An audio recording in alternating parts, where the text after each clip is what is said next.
Mabigat ang pakiramdam ni Teresa habang pinaplansa ang paboritong barong Tagalog ng kanyang asawa. Ang singaw ng mainit na plansa ay humahalo sa amoy ng almirol na lumilikha ng pamilyar na halimuyak ng kalinisan at kaayusan sa loob ng kanilang master bedroom. Ito ang barong na isusuot ni Richard para sa nalalapit na pagdiriwang ng kanilang ika-15 anibersaryo ng kasal, ang Crystal Wedding. 15 taon. Sa loob ng panahong yon, si Teresa ang naging haligi ng kanilang tahanan, ang tahimik na puwersa sa likod ng tagumpay ni Richard. Mula sa pagiging isang simpleng empleyado, naging kilalang negosyante si Richard at alam ng lahat ng kanilang mga kaibigan na hindi ito mangyayari kung wala ang talino at sakripisyo ni Teresa. Siya ang humawak ng pinansyal, siya ang nagpalaki sa kanilang mga anak na ngayon ay nasa kolehiyo na, at siya ang nagpanatili ng imahe ng isang perpektong pamilya. Huminto ang kamay ni Teresa sa paghagod ng plansa nang mapansin niya ang isang bagay sa kwelyo ng barong. Inilapit niya ito sa ilaw ng lampara. May mantsa. Isang mapusyaw na kulay pula, halos hindi mapansin kung hindi tititigan ng mabuti. Lipstick. Bumilis ang tibok ng puso ni Teresa. Hindi siya gumagamit ng ganoong kulay ng lipstick. Ang gamit niya ay laging nude o light pink disente at hindi agaw atensyon. Ang mantsang ito ay pula matapang mapanukso at banyaga. Inilapit niya ang tela sa kanyang ilong at huminga ng malalim. Sa ilalim ng amoy ng almirol at pawis, may ibang humahalo. Isang matapang na pabango, vanilla at jasmine. Hindi ito ang pabangong gamit niya. Ito ang amoy ng pabangong madalas niyang naaamoy tuwing nagbebeso sa kanya si Angelica, ang anak ng kanyang kumare na itinuring na niyang parang nakababatang kapatid at kasosyo sa negosyo. Nanginig ang mga kamay ni Teresa. Muntik na niyang mabitawan ang mainit na plansa. Pinatay niya ito agad at inilapag ng maingat sa gilid. Ang kanyang dibdib ay parang pinipiga ng isang malamig na kamay. Hindi siya pwedeng magkamali. Ang pang-amoy ng isang asawa ay kasing talas ng pang-amoy ng isang ina. Alam niya kung may mali. Alam niya kung may ibang nakapasok sa kanilang teritoryo. Biglang bumukas ang pinto ng kwarto. Pumasok si Richard, ang kanyang asawa, na may bitbit na leather briefcase at mukhang pagod na pagod. Maluwag na ang kanyang kurbata at magulo ang buhok. Sa unang tingin, mukha siyang isang masipag na negosyanteng galing sa maghapong pakikipagbuno sa boardroom. Pero ngayong gabi, iba ang nakikita ni Teresa. Nakikita niya ang isang estranghero na nagtatago sa katawan ng lalaking minahal niya ng 15 taon. Lumapit si Richard at humalik sa pisngi ni Teresa. Ang dampi ng kanyang labi ay malamig at mabilis, parang isang obligasyon na lang. "Pagod na pagod ako, mahal," sabi ni Richard habang tinatanggal ang kanyang sapatos. Ang boses niya ay paos at mababa. Ang daming aberya sa opisina, yung mga supplier nagkakaproblema sa delivery. Tumangulang si Teresa, pinipilit na panatilihing kalmado ang kanyang mukha. "Kumain ka na ba?" Nagluto si Manang Lourdes ng sinigang na baboy. "Kumain na ako kasama ng mga kliyente," sagot ni Richard habang naglalakad papunta sa banyo. "Busog pa ako. Maliligo lang ako at matutulog na." Sinundan siya ng tingin ni Teresa. Napansin niyang inilapag ni Richard ang kanyang cellphone sa ibabaw ng bedside table nang nakataob isang bagay na hindi nito dating ginagawa. Dati palaging nakatihaya ang telepono nito. Walang tinatago. Walang password na hindi alam ni Teresa. Nang marinig ni Teresa ang lagaslas ng tubig mula sa shower, dahan-dahan siyang lumapit sa mesa.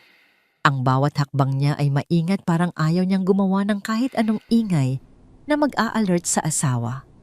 Ang kanyang puso ay kumakabog ng mabilis. Sa kanyang dibdib, parang tambol na nagbabadya ng digmaan. Kinuha niya ang cellphone. Sinubukan niyang buksan ito gamit ang password na alam niya, ang birthday ng panganay nilang anak. "Incorrect passcode," Sinubukan niya ang anibersaryo nila. Incorrect passcode. Bumigat ang hininga ni Teresa. Pinalitan na ni Richard ang password. Ang maliit na detalyeng ito ay parang isang sampal sa kanyang mukha. Ang pagpapalit ng password ay hindi lang tungkol sa seguridad. Ito ay tungkol sa pagtatago ng sekreto. Ibinalik niya ang telepono sa dating pwesto nito. Sinisigurong eksakto ang anggulo ng pagkakapagpag. Pagkatapos ay lumipat siya sa briefcase ni Richard na nakalapag sa sofa. Binuksan niya ito ng dahan-dahan, pinakikiramdaman ang bawat kaluskos ng zipper. Sa loob, nakita niya ang mga karaniwang dokumento sa opisina. Pero sa ilalim ng mga folder may isang puting sobre na nakatupi ng maayos. Kinuha ito ni Teresa at binuksan. Nanlaki ang kanyang mga mata. Hindi ito sulat mula sa kliyente. Ito ay isang final demand letter mula sa isang lending company na hindi pamilyar kay Teresa. Ang nakalagay na halaga ay nakakahilo 5 milyong piso. At ang mas nakakagulat, ang petsa ng pagkakautang ay nagsimula lang noong nakaraang 6 na buwan. 5 milyon. Saan napunta ang pera? Ang negosyo nila ay maayos ang takbo, o iyon ang akala niya, simula nang ipaubaya niya ang pamamahala kay Richard. 2 taon na ang nakararaan. Nanginginig na ibinalik ni Teresa ang sulat sa loob ng briefcase. Ang utak niya ay nagtatalo sa pagitan ng galit at takot. May kabit na si Richard at ngayon ay nalaman niyang baon sila sa utang. Ang crystal wedding na pinaghahandaan nila ay isa lamang palang malaking kasinungalingan, isang makintab na pabalat sa isang nabubulok na relasyon.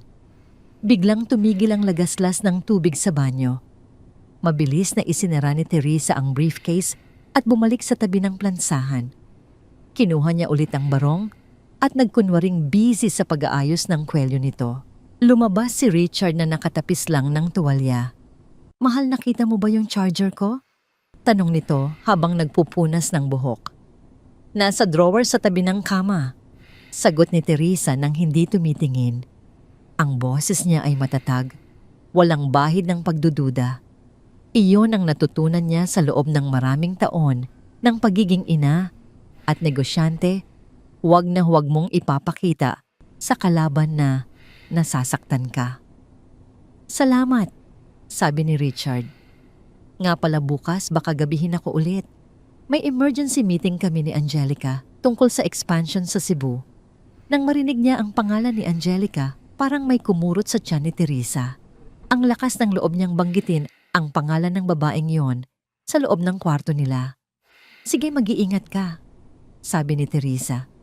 "Basta huwag mong kakalimutan na sa Sabado na ang renewal of vows natin. Darating si Mama." Natigilan sandali si Richard. Isang saglit na pag-aalangan ang dumaan sa kanyang mukha bago siya pilit ng ngumiti. "Oo naman, hindi ko makakalimutan yon. Para sa atin yun." "Para sa atin?" Ang mga salitang yon ay parang asido sa pandinig ni Teresa. Nang gabing iyon, habang humihilik na si Richard sa kanyang tabi, hindi makatulog si Teresa. Nakatitig siya sa kisame sa anino ng chandelier na parang mga rehas ng kulungan. Ang kanyang isip ay bumabalik sa mantsa ng lipstick, sa amoy ng vanilla at jasmine, at sa demand letter na nagkakahalaga ng 5 milyon. Hindi siya pwedeng magpadalos-dalos. Kung kumprontahin niya si Richard ngayon, siguradong magsisinungaling lang ito. At kung totoo ang hinala niya tungkol sa utang, baka hindi lang ang puso niya ang nasa panganib, kundi pati na rin ang kinabukasan ng kanyang mga anak at ang bahay na tinitirhan nila. Dahan-dahang bumangon si Teresa. Kinuha niya ang kanyang cellphone at nagpunta sa banyo. Nilock niya ang pinto at umupo sa ibabaw ng nakasarang inidoro. Hinanap niya sa contacts ang isang numero na matagal na niyang naitago pero hindi pa nagagamit. Ang numero ni Nico, ang anak ng dati nilang driver, na ngayon ay isa ng pribadong investigador at eksperto sa cybersecurity. Nag-type siya ng mensahe. Ang bawat letra ay mabigat pero kinakailangan. "Nico, kailangan ko ng tulong mo. May ipapahanap ako sa iyo at kailangan ko rin ng GPS tracker para sa kotse ni Richard. Magkita tayo bukas. Pagka-send ng mensahe huminga ng malalim si Teresa. Tumingin siya sa salamin. Ang babaeng nakatingin pabalik sa kanya ay may pagod sa mga mata pero may bagong apoy na nag-uumpisang mag-alab sa loob. Tapos na ang pagiging mabait na asawa na nagbubulag-bulagan. Kung gusto ni Richard ng laro, bibigyan niya ito ng laro. Pero sisiguraduhin niyang siya ang magtatakda ng mga patakaran. Pinatay niya ang ilaw sa banyo at bumalik sa kwarto. Handa nang simulan ang digmaan sa katahimikan ng gabi. Ang Bonifacio Global City ay tila isang dagat ng mga kumukutitap na ilaw at nagtataas ang gusali, isang lugar kung saan ang yaman at kapangyarihan ay nagtatagpo. Ngunit para kay Teresa na nakaupo sa loob ng isang itim na sedan na hindi pamilyar sa kanyang asawa, ang lugar na ito ay naging entablado ng kanyang bangungot. Sinundan niya ang sasakyan ni Richard mula pa sa Makati. Salamat sa GPS tracker na mabilis na ikinabit ni Nico kaninang umaga. Habang nag-aagahan si Richard, alam ni Teresa ang bawat liko, bawat paghinto at bawat kasinungalingan. Sinabi ni Richard na may emergency meeting siya sa opisina pero heto sila ngayon papasok sa parking lot ng isang eksklusibong residential condominium sa Serendra. Hinintay ni Teresa na makaalis si Richard sa kanyang sasakyan bago siya bumaba. Nagsuot siya ng isang malaking sombrero at dark glasses kahit na gabi na. Kailangan niyang maging anino. Kailangan niyang maging hangin na nararamdaman pero hindi nakikita. Nakita niyang pumasok si Richard sa lobby. Hindi ito dumiretso sa elevator. Sa halip dumiretso ito sa isang mamahaling Italian restaurant sa ground floor na may pribadong mga booth. Mula sa labas tanaw ni Teresa ang loob sa pamamagitan ng salaming dingding na bahagyang natatakpan ng mga halaman. At doon, nakita niya ang katotohanan na dumudurog sa kanyang puso. Si Angelica. Nakaupo ito sa isang sulok suot, ang isang pulang bestida na halos iluwa na ang kanyang dibdib. Ang babaeng itinuring ni Teresa na parang kapatid ang babaeng tinulungan niyang makapagsimula ng negosyo. Noong lugmok ito ay siya ngayong nakangiti sa kanyang asawa. Pumasok si Teresa sa restaurant. Pinili niya ang isang mesa na natatakpan ng isang malaking haliging marmol. Sapat lang para marinig niya ang kanilang usapan, ngunit hindi siya mapapansin. Umorder siya ng tubig sa waiter at nagkunwaring nagbabasa ng menu, habang ang kanyang buong atensyon ay nasa kabilang mesa. Richard hindi na makakapaghintay si Big Boss. Ang boses ni Angelica ay malambing, pero may halong diin. Tumawag na naman ang mga tauhan niya sa akin kanina. Kung hindi mo mababayaran ang talo mo, sa casino last week, pati ako madadamay. Naniga si Teresa sa kanyang kinaupuan. Casino. Akala niya ay utang lang sa negosyo ang problema. Hindi niya alam na nalulong na pala sa sugal ang kanyang asawa. Narinig niya ang mabigat na buntong hininga ni Richard. Ginagawa ko naman ang lahat, Angelica, pero hindi ko pwedeng galawin ang pera ng kumpanya ng basta-basta. Nakabantay si Teresa. Matalino ang asawa ko, alam mo yan. Matalino siya pero masyado siyang nagtitiwala sa'yo. Sagot ni Angelica na may halong pangungutya. Gamitin mo yon. Di ba nasa pangalan niya yung lupa sa Batangas? Yung mana niya sa tatay niya. Napahawak si Teresa sa gilid ng mesa. Ang lupang yon sa Batangas ay pamana ng kanyang yumaong ama. Iyon na lang ang natitirang alaala ng kanyang kabataan at nangako siya sa sarili niya na hindi yun ibebenta kahit anong mangyari. Oo, nasa kanya ang titulo. Sagot ni Richard, ang boses ay puno ng pag-aalangan. Pero hindi niya pipirmahan ang deed of sale. Mahalaga sa kanya ang lupang yun. Tumawa ng mahina si Angelica. Isang tawang malamig at walang awa. Richard, honey, kailangan ko pa bang ituro sa'yo ang lahat? Pwede mong pekein ang pirma niya. O kaya papirmahin mo siya ng SPA. Sabihin mo para sa tax amnesty o restructuring ng assets. Hindi naman yun nagbabasa basta galing sa'yo ang dokumento. Naramdaman ni Teresa ang pag-akyat ng dugo sa kanyang ulo. Hindi lang siya niloloko ng mga ito. Pinaplano nilang nakawan siya. Pinaplano nilang hubaran siya ng karangalan at kabuhayan para lang maitawid ang bisyo ni Richard at ang luho ni Angelica. 5 milyon ang kailangan natin bukas, patuloy ni Angelica. Kapag naibenta mo yung lupa, makakabayad na tayo sa kasino at may sobra pa para sa bakasyon natin sa Europe pagkatapos ng anniversary nyo. Sige, sagot ni Richard. Ang pagsang-ayon na yon ay parang patalim na bumaon sa dibdib ni Teresa. Gagawin ko. Kakausapin ko si Attorney Gomez para ihanda ang mga papeles bukas. Hindi na kinaya ni Teresa. Pakiramdam niya ay sasabog ang kanyang dibdib sa sobrang galit at pandidiri. Dahan-dahan siyang tumayo, pinipigilan ang nanginginig niyang mga tuhod. Iniwan niya ang menu sa mesa at mabilis na lumabas ng restaurant. Pagdating niya sa parking lot, hindi na niya mapigilan ang pagbaligtad ng kanyang sikmura. Sumandal siya sa gilid ng kanyang sasakyan at doon sa dilim ng gabi, inilabas niya ang lahat ng sakit at pandidiri na naipon sa kanyang katawan. Nasuka siya sa semento.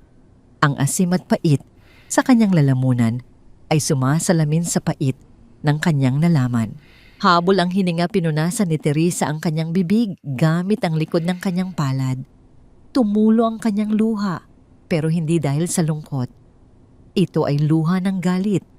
Luha ng isang babaeng napuno na. Binuksan niya ang pinto ng kotse at umupo sa driver's seat. Isinandal niya ang kanyang ulo sa manibela at ipinikit ang mga mata. Nakita niya ang imahe ng kanyang ama na nag-aabot ng titulo ng lupa sa kanya bago ito mamatay. Ingatan mo ito, Teresa. Ito ang pundasyon mo kapag nawala na ang lahat. Imumulat ni Teresa ang kanyang mga mata. Wala na ang lungkot. Ang natira na lang ay isang malamig na determinasyon. Kinuha niya ang kanyang telepono at tinawagan ang numero ng kanyang matalik na kaibigan at abogado. Ilang ring lang ang lumipas bago sumagot ang kabilang linya. Teresa, gabing-gabi na napatawag ka. Ang boses ni Attorney Patricia ay inaantok pa, halatang nagising lang sa tawag. Pati, gising ka pa ba? Tanong ni Teresa. Ang kanyang boses ay matatag, parang bakal. Kailangan kita bukas na bukas din. Anong nangyari, si Richard ba? Oo, sagot ni Teresa habang nakatingin sa restaurant kung saan nagtatawanan pa rin ang 2 taong sumira sa kanya. Pero hindi ko lang gusto ng annulment, Pat. Gusto ko ang lahat. Ang bahay, ang mga kotse, ang kumpanya, at lalo na ang lupa sa Batangas. Tumahimik sa kabilang linya sandali bago sumagot si Patricia, gising na ngayon.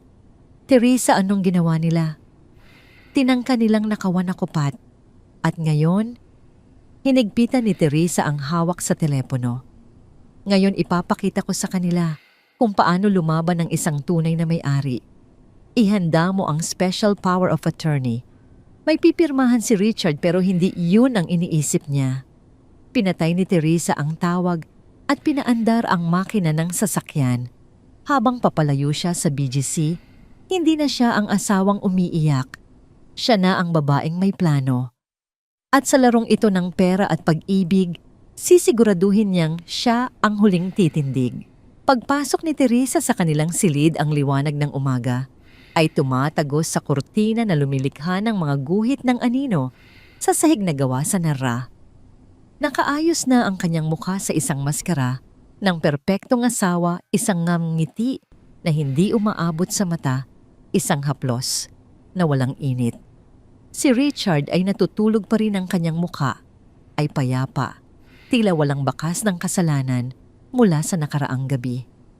Lumapit si Teresa sa kama at dahan-dahang tinapik ang balikat ng asawa. Mahal, gising na. May late ka na sa opisina.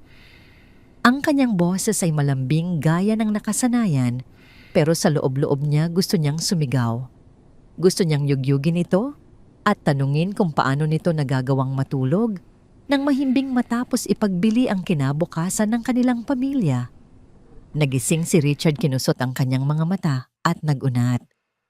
Anong oras na? Tanong nito sa paos na boses. 7:00 na. Naghanda na ako ng agahan. Sinangag at tusino paborito mo. Bumangon si Richard at hinalikan siya sa pisngi.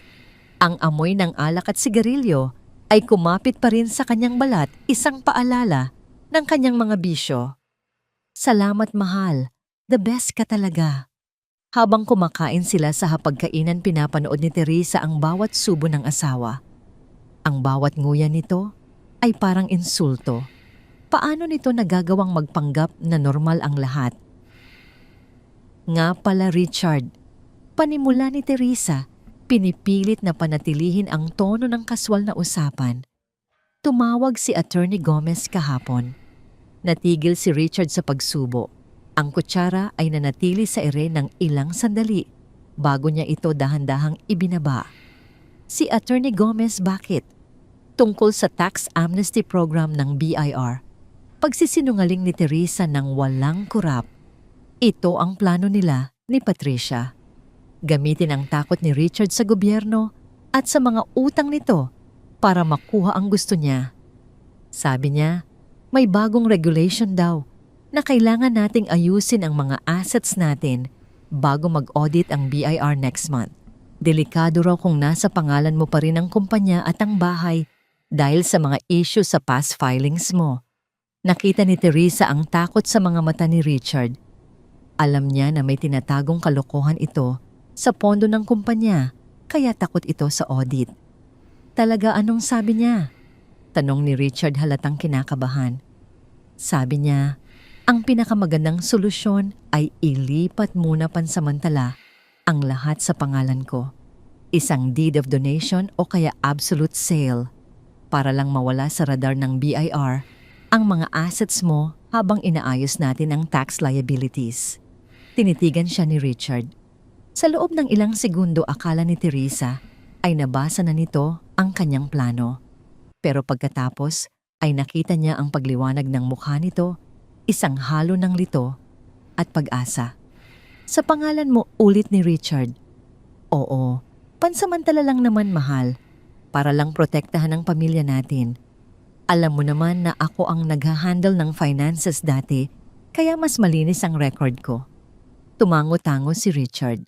Sa isip nito ito na ang sagot sa problema niya kay Angelica at sa casino. Kung maililipat niya ang assets kay Teresa, pwede niyang utuin ang asawa na ibenta ang ilan dito para bayaran ng tax. Pero sa totoo lang, ay ibabayad niya sa utang sa sugal. Mabuti pa nga, sabi ni Richard, parang nabunutan ng tinik. Sige, kausapin mo si Attorney Gomez. Ihanda niyo ang mga papeles. Pipirmahan ko agad. Ngumiti si Teresa. Sige mahal, mamaya dadaan ako sa opisina ni Patricia para ipanotaryo agad. Para wala na tayong iisipin sa anniversary natin. Pagkaalis ni Richard papasok sa trabaho agad na nagbihis si Teresa, isinuot niya ang kanyang power suit, isang itim na blazer at slacks na nagbibigay sa kanya ng autoridad. Nagmaneho siya papunta sa law office ni Patricia sa Makati. Pagdating niya doon, sinalubong siya ng kaibigan na may hawak na makapal na folder. Handa na ang lahat, Teresa, sabi ni Patricia habang inilalatag ang mga dokumento sa mesa. Ito ang special power of attorney na nagbibigay sa iyo ng karapatang ibenta isang la o ilipat ang anumang ari-arian na nakapangalan kay Richard. At ito naman ang deed of absolute sale para sa bahay sa Alabang at sa commercial building sa Quezon City. Kinuha ni Teresa ang ballpen at binasa ang bawat pahina. Ang mga salitang legal ay tila mga sandata sa kanyang mga mata. Sigurado ka ba dito, Pat? Tanong niya habang nakatingin sa kaibigan. Kapag pinirmahan niya ito, wala na siyang babalikan. Teresa, hinawakan ni Patricia ang kanyang kamay. Tandaan mo ang nakita mo sa BGC. Tandaan mo ang 5 milyong utang sa kasino. Tandaan mo si Angelica. Hindi mo ito ginagawa para maghiganti lang. Ginagawa mo ito para sa mga anak mo. Kung hindi mo uunahan, si Richard siya ang uubos sa lahat ng pinaghirapan niyo. Tumango si Teresa. Tama si Patricia. Wala nang puwang para sa awa. Ihanda mo rin ang mga papeles para sa bank accounts. Utos ni Teresa. Gusto kong makuha ang access sa lahat ng joint accounts namin at ilipat ang laman sa account ko bago matapos ang linggong ito. Consider it done, sagot ni Patricia. Pero mag-ingat ka, Teresa. Kapag nalaman ni Richard na wala na siyang pera, magiging desperado yan. At ang taong desperado ay delikado. Alam ko, sagot ni Teresa habang itinatago ang mga dokumento sa kanyang bag. Kaya nga kailangan kong maging mas mabilis kaysa sa kanya. Bumalik siya sa bahay bago magtanghalian. Inabutan niya si Manang Lourdes na naglilinis ng sala. Manang tawag niya sa matanda. May darating na bisita mamaya, si Angelica. Sumimangot si Manang Lourdes. Alam ng matanda ang kutob ni Teresa kahit hindi pa nila pinag-uusapan ng diretsahan. Yung babaeng yun na naman, ano bang kailangan niya dito? Hayaan mo lang siya, Manang. Pero gusto ko bantayan mo ang bawat galaw niya. Kapag nagpunta siya sa CR o naiwan mag-isa, tingnan mo kung anong ginagawa niya. At kung may marinig kang usapan nila ni Richard, tandaan mo lahat. Tumango si Manang Lourdes, ang mga mata ay puno ng katapatan. Makakaasa ka, Hija. Hindi makakalusot ang babaeng yon sa akin. Nang hapong yon dumating si Richard ng maaga, dala ang isang buket ng bulaklak. Mukha siyang masaya siguro dahil iniisip niyang lusot na siya sa problema. Mahal, heto ang mga papeles, sabi ni Teresa habang inaabot ang folder. Kailangan mong pirmahan dito at dito. Itinuro niya ang mga linya sa ilalim ng bawat pahina. Kinuha ni Richard ang ballpen. Binuklat niya ang unang pahina pero bago pa man niya mabasa ang nilalaman, tumunog ang kanyang telepono. Calling Angelica, nakita ni Teresa ang pangalan sa screen bago mabilis na pinatay ni Richard ang tawag. Sino yon? Tanong ni Teresa, kunwari ay inosente. Wala, sa opisina lang, sagot ni Richard halatang natataranta. Sige, pipirmahan ko na. Akmang pipirma na siya nang biglang tumunog ulit ang telepono. Sa pagkakataong ito, nag-text si Angelica. Huwag kang pipirma ng kahit ano hanggat hindi natin napag-uusapan. Nabasa ito ni Teresa dahil nakalapag ang telepono sa mesa at umilaw ang screen. Mabilis na kinuha ni Richard ang telepono at binasa ang mensahe. Teka lang, mahal, sabi ni Richard binababa ang ballpen. Baka kailangan ko munang basahin ng maigi ito. Masyadong makapal eh.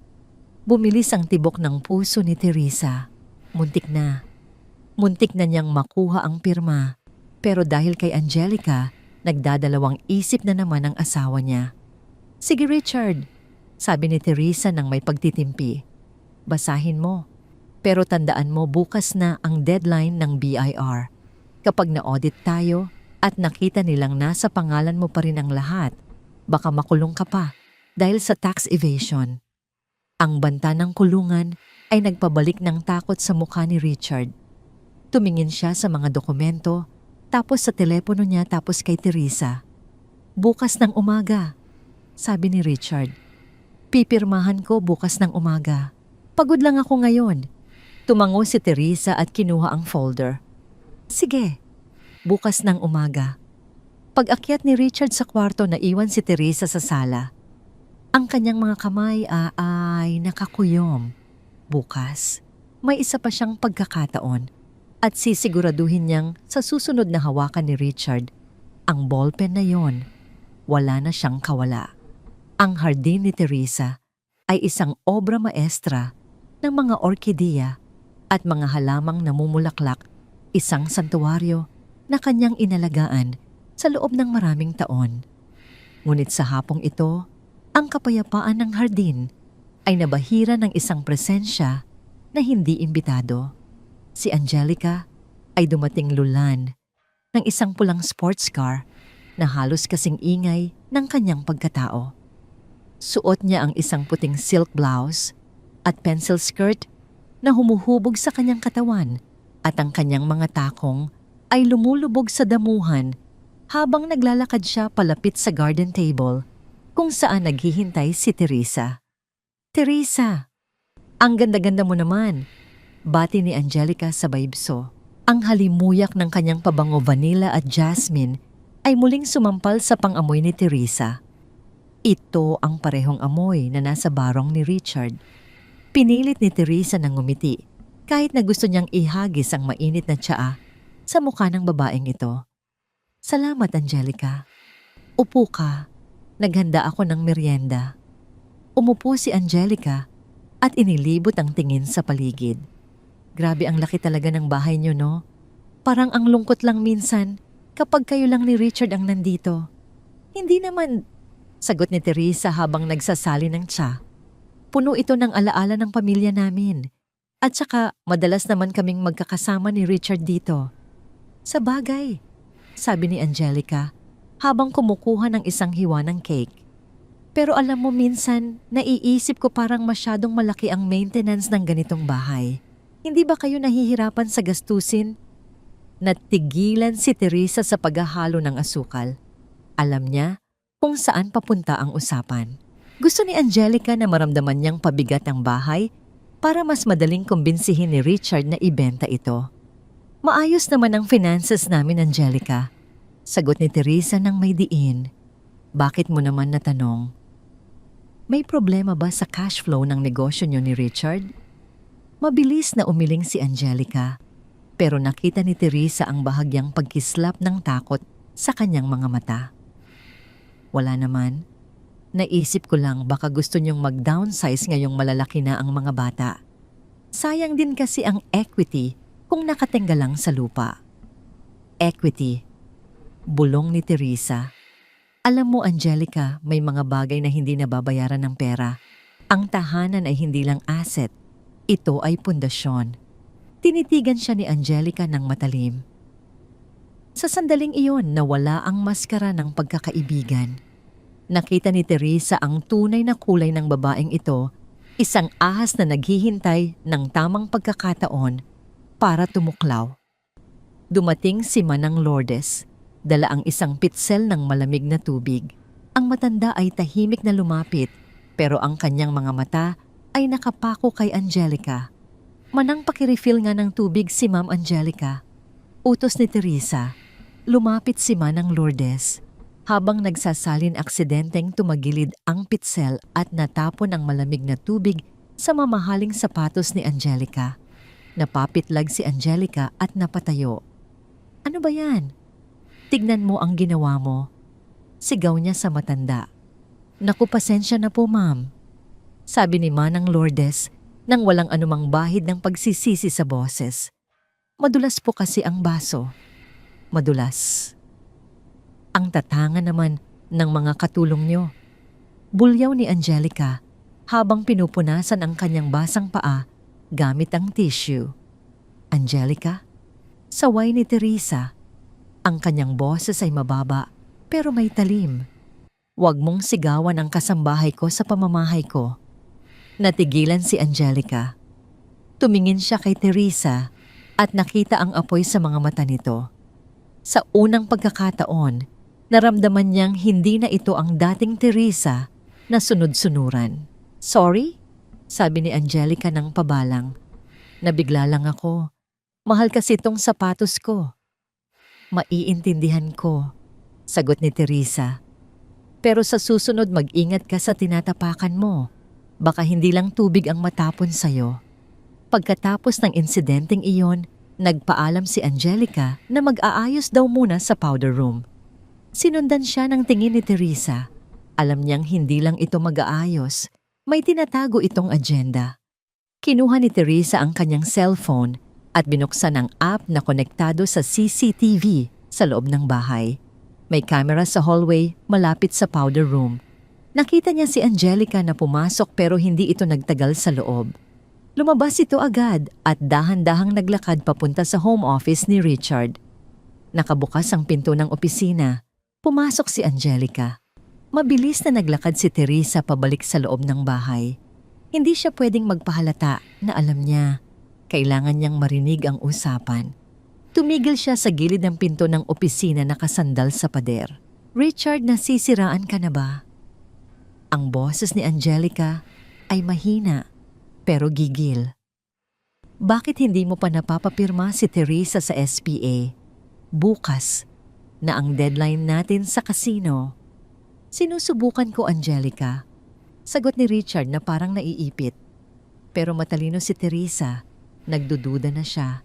Kanina muntik na niyang mahalata na may kausap ako sa telepono. E di gawan mo ng paraan. Takutin mo siya. Sabihin mo na makukulong ka kapag hindi niya inilipat ang asset sa'yo.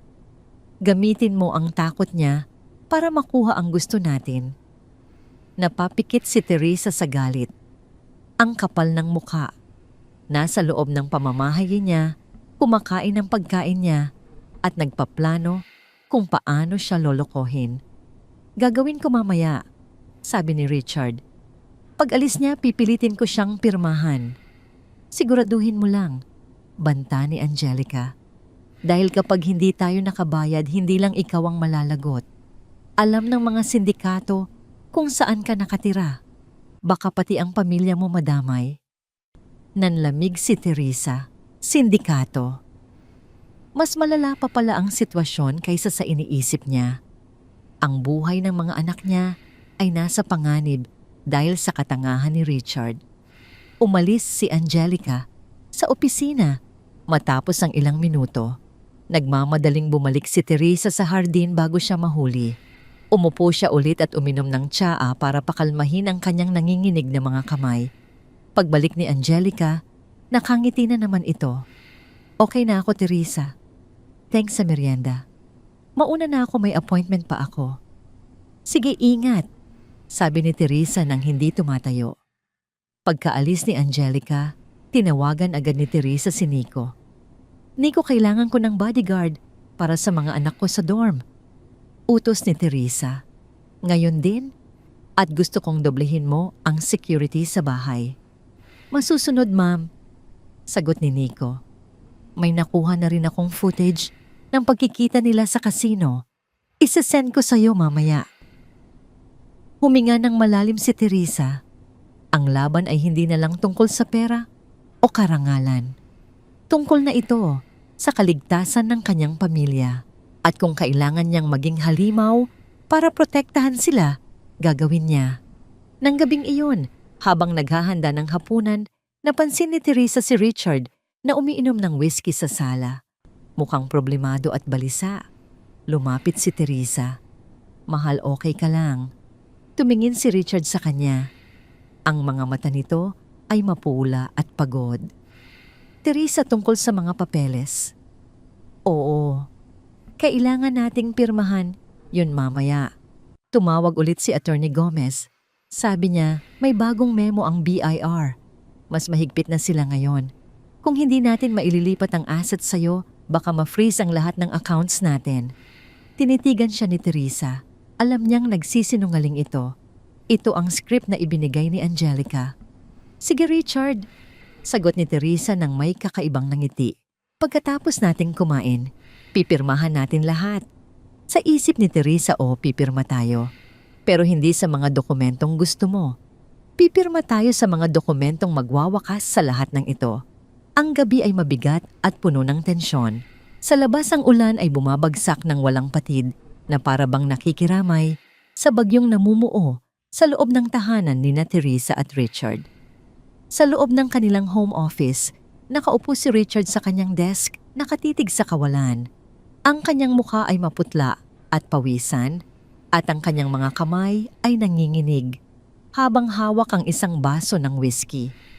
Kakatapos lang ng isang tawag mula sa isang hindi kilalang numero, isang banta. Ang mga sindikato ay hindi nagbibiro. Binigyan siya ng ultimatum bayaran ang 5 milyon bago magbukang liwayway o may masamang mangyayari sa kanyang pamilya. Pumasok si Teresa, dala ang isang makapal na folder. Suot niya ang isang simpleng pantulog pero ang kanyang mga mata ay alerto at matalas. Alam niya na ito na ang sandali. Ito na ang gabi kung saan magbabago ang lahat. Richard, tawag niya sa mahinang boses. Okay ka lang ba? Kanina ka pa dyan. Napatingin si Richard sa kanya at sa mga mata nito, nakita ni Teresa ang takot ng isang hayop na nasukol.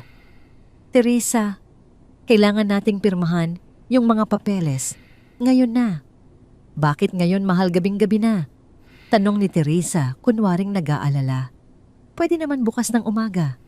Hindi pwede. Biglang tumaas ang boses ni Richard. Napapikit siya at huminga ng malalim para pakalmahin ang sarili. Pasensya na. Masyado lang akong stressed sa trabaho. Sabi ni Attorney Gomez, may bagong memo ang BIR. Mas mahigpit na sila. Kung hindi natin maililipat ang assets sa iyo ngayon, baka bukas wala na tayong madatnan na pera sa bangko. Lumapit si Teresa at inilapag ang folder sa mesa.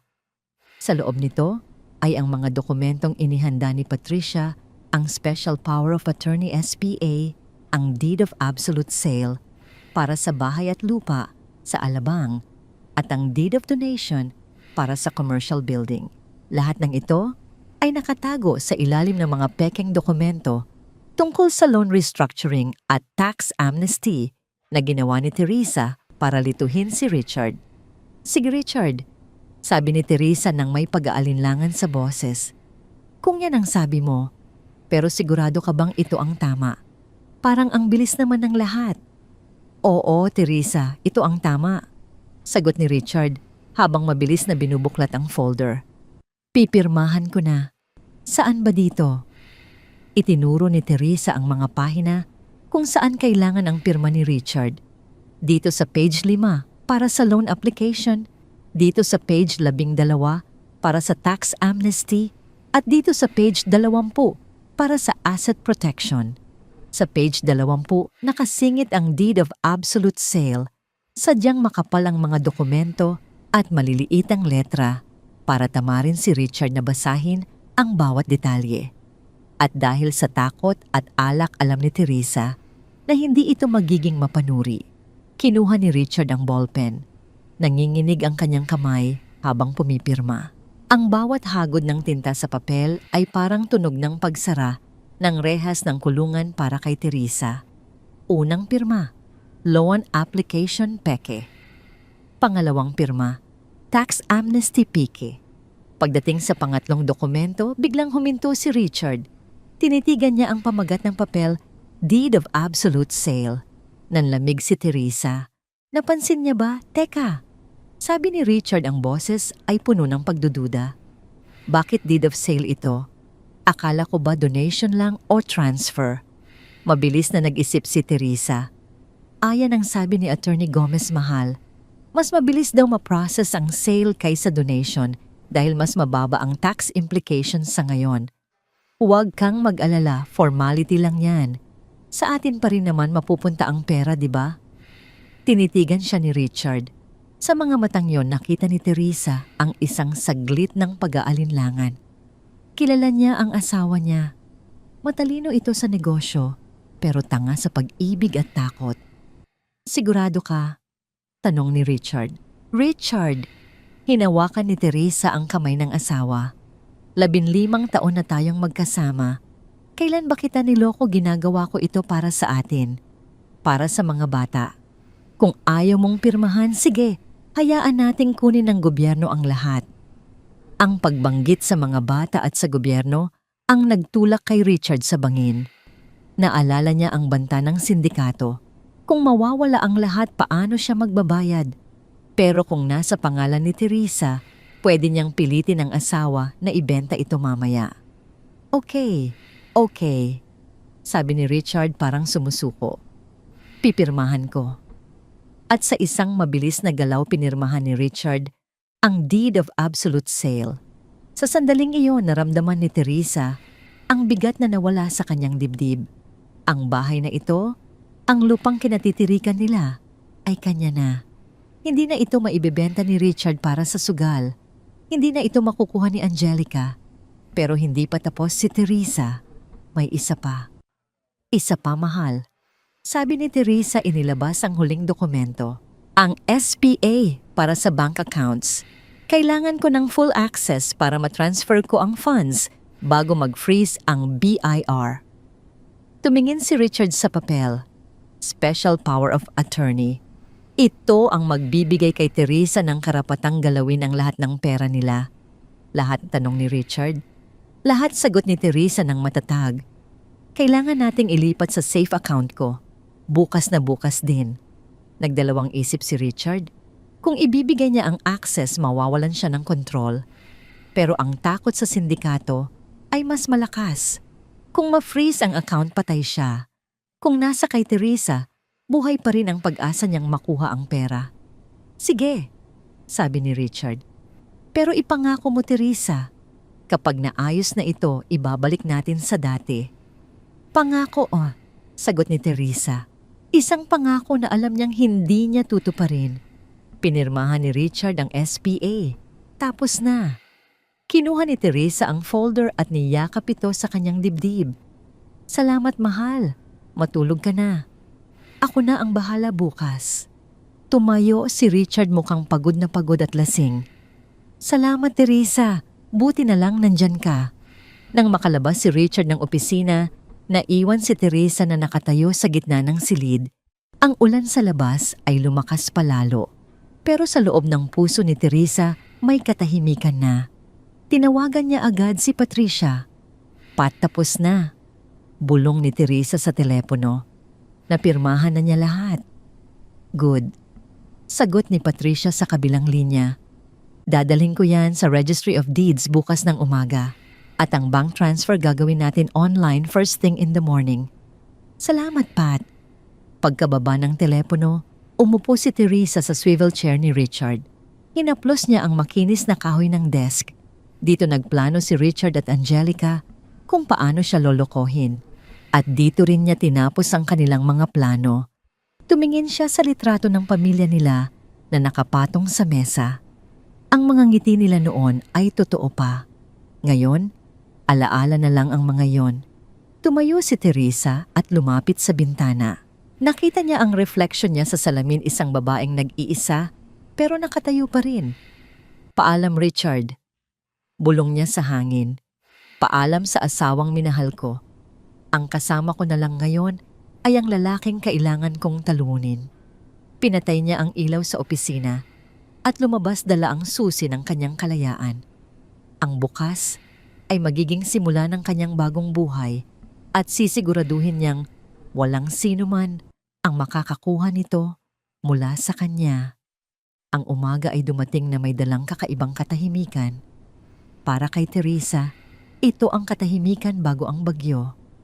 Habang nagkakape siya sa kanyang kitchen island, nakabukas ang kanyang laptop. Sa screen, nakikita niya ang real-time na galaw ng pera, ang dugo ng kanilang buhay na mag-asawa na ngayon ay dahan-dahang nauubos mula sa mga joint account nila ni Richard. Sa kabilang banda ng lungsod si Nico ay abala rin. Isinend niya kay Teresa ang isang video clip na kuha mula sa CCTV ng isang luxury boutique sa Makati. Sa video makikita si Angelica na masayang namimili ng mga mamahaling bag at sapatos gamit ang supplementary card na ibinigay ni Richard. Ang masakit pa kasama nito, ang isang lalaking mas bata pa kaysa kay Richard, isang boy toy na halatang pinupondohan gamit ang pera ng asawa ni Teresa. Pumikit si Teresa at huminga ng malalim. Ang galit ay naroon pa rin, pero mas nangingibabaw ngayon ang lamig ng kanyang determinasyon. Patty, tawag niya sa kanyang abogado habang nakatingin sa screen. Ready na ba ang lahat?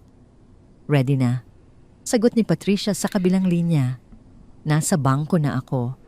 Hawak ko na ang SPA. Kapag binigay mo ang go signal, ililipat natin ang lahat sa personal account mo sa ibang bangko. Gawin mo na. Utos ni Teresa. Ang boses niya ay walang halong pag-aalinlangan. Iwan mo lang ang eksaktong 100 pesos sa bawat account para hindi mag-close automatically. Copy that. Good luck, Teresa. Pinanood ni Teresa ang mga numero sa screen. Account E sa savings. Mula 5 milyong piso papuntang 100 piso. Account 2. Checking. Mula 2 milyong 500,000 piso papuntang 100 piso. Account 3 time deposit. Mula 10 milyong piso papuntang 100 piso. Pre-terminated. Sa loob ng ilang minuto ang yaman na pinaghirapan nilang mag-asawa, sa loob ng 15 taon ay nalipat na sa pangalan ni Teresa. Ang natira na lang kay Richard ay ang mga utang niya sa kasino at ang huwad na pag-asa na may pera pa siya. Pagkatapos ng transaction, tumayo si Teresa at nagbihis. Hindi siya nagsuot ng kanyang karaniwang mommy outfit. Sa halip nagsuot siya ng isang eleganteng puting dress na nagpapakita ng kanyang kurba at nagpa-appointment siya sa pinakamahal na salon sa BGC. Gusto ko ng bagong look, sabi niya sa stylist. Yung matapang, yung hindi na mukhang nagpaparaya. Habang inaayusan siya tumunog ang kanyang cellphone, isang notification mula sa bangko. Transaction alert credit card ending in 1234 was declined at the Peninsula Manila. Napangiti si Teresa. Nagsisimula na. Sa kabilang banda sa lobby ng The Peninsula, pawisan si Richard. Kakatapos lang nila mag-check out ni Angelica matapos ang isang business meeting na nauwi sa kama. Si Angelica ay nakatayo sa tabi niya mukhang inip na inip habang hinihintay na maayos ang bill. Sir, decline po ang card nyo. Sabi ng receptionist nang may magalang na boses pero rinig sa buong lobby. Impossible mo, singhal ni Richard. Subukan mo ulit gold card yan. Sinubukan na po namin ng 3 beses, sir. Baka po gusto niyong gumamit ng ibang card. Napatingin si Richard kay Angelica. Nakataas ang kilay ng babae. Richard, ano ba? Nakakahiya. Ako na nga lang magbabayad. Kinuha ni Angelica ang sarili niyang card na supplementary din ni Richard at inabot sa receptionist. Ma'am, decline din po, sabi ng receptionist pagkatapos iswipe. Namutla si Angelica. Paano nangyari yon? Kakagamit ko lang yan kanina sa Greenbelt. Baka po may system error ang bangko nyo. Palusot ng receptionist para hindi mapahiya ang mga bisita. Pero alam ni Richard na hindi ito system error. Kinuha niya ang kanyang telepono at tinawagan ng bangko. The number you dialed is busy. Tinawagan niya si Teresa. Ring, ring, ring. Sa salon tiningnan lang ni Teresa ang kanyang telepono habang nagriring ito. Hinayaan niya itong tumunog hanggang sa mamatay ang tawag. Ma'am, sasagutin niyo po ba? Tanong ng stylist. Hindi nga. Sagot ni Teresa habang tinitingnan ang bagong gupit niya sa salamin. Ang buhok niya ay mas maikli na mas moderno at mas bagay sa kanyang matapang na aura. Hayaan mo siyang maghintay. Pagkatapos ng ilang minuto, nag-text si Richard. Teresa, bakit hindi gumagana ang mga cards natin? Nasa meeting ako, nakakahiya sa client. Nagreply si Teresa ng kalmado. Mahal, tumawag ang bangko kanina. Dahil sa nilipat natin na assets kahapon, na-flag daw nila ang accounts for security check. Sabi nila, freeze muna for 24 na oras. Sorry, nakalimutan kong sabihin. Isang kasinungalingan, nakapani-paniwala dahil sa mga pinapirmahan niya kagabi. Paano ako magbabayad dito? Reply ni Richard. Gamitin mo muna yung cash na tinago mo sa safe sa opisina mo. Alam kong may emergency fund ka doon. Natigilan si Richard. Paano nalaman ni Teresa ang tungkol sa cash sa safe? Ang cash na yon ay galing sa kickback niya sa mga suppliers na tinatago niya para sa sugal. Pero wala siyang choice. Kung hindi siya magbabayad, makukulong sila ni Angelica sa hotel. Angelica, may cash ka ba dyan? Tanong ni Richard ng pabulong-ong. Wala, na, ubos ko na sa shopping kanina. Bulyaw ni Angelica. Akala ko ba mayaman ka? Bakit pati hotel bill hindi mo mabayaran? Huwag ka ngang maingay, saway ni Richard. May technical problem lang sa bangko. Tatawagan ko si Attorney Gomez. Pero kahit si Attorney Gomez ay hindi sumasagot. Dahil ang totoo si Attorney Gomez ay kasabwat na rin ni Patricia at Teresa. Sa huli napilitan si Richard na iwan ang kanyang mamahaling relo bilang collateral sa hotel manager para lang makalabas sila. Hiyang-hiya siya habang naglalakad palabas ng hotel kasama ang isang galit na Angelica. Samantala, tapos na sa salon si Teresa. Naglakad siya papunta sa isang jewelry store Ipinakita niya ang kanyang bagong personal debit card, ang card kung saan nakalagak ang lahat ng pera ni Richard. Gusto ko yung diamond necklace na, yon turo niya sa estante. Yung bagay sa crystal wedding anniversary. Excellent choice, ma'am, sabi ng sales lady. Binayaran ni Teresa ang kwintas gamit ang pera ng asawa niya, pera na dapat sana ay pambayad sa utang sa kasino, pera na dapat sana ay pangluho ni Angelica. Paglabas niya ng store, suot na niya ang kwintas. Ang kinang ng mga diamante sa kanyang leeg ay parang mga luha ng tagumpay. Umuwi siya ng bahay ng may ngiti sa mga labi. Pagpasok niya, nakita niya si Richard na nagkakalkal sa safe sa home office.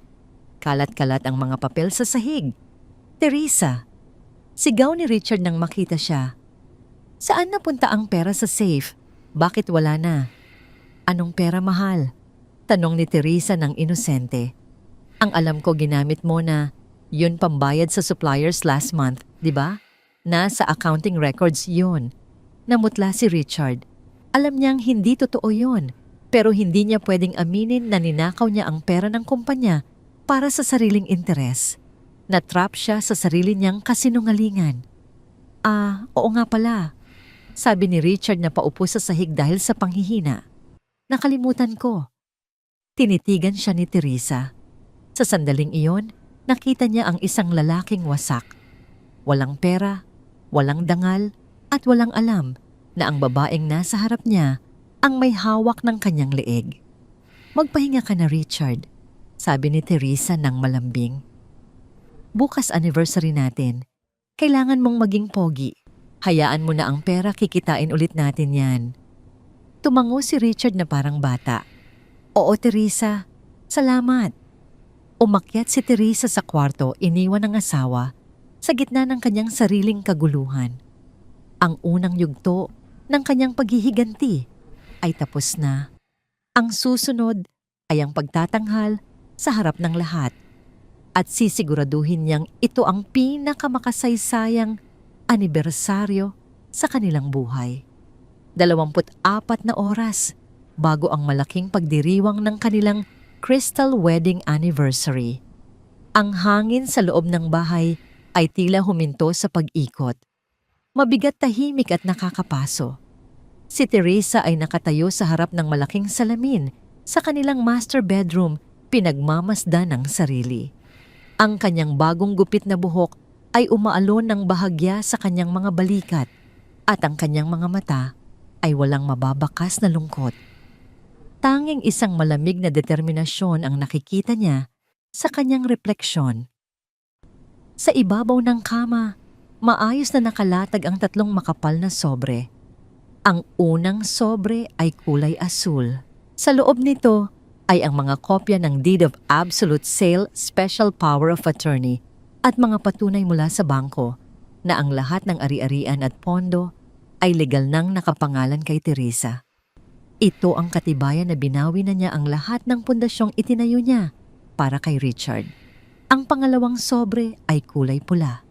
Ito ang naglalaman ng mga larawan at dokumentong nakuha ni Nico, ang mga resibo ng hotel, ang mga larawan ni Richard at Angelica na magkahawak kamay sa BGC at ang kopya ng demand letter mula sa kasino na nagkakahalaga ng 5 milyong piso.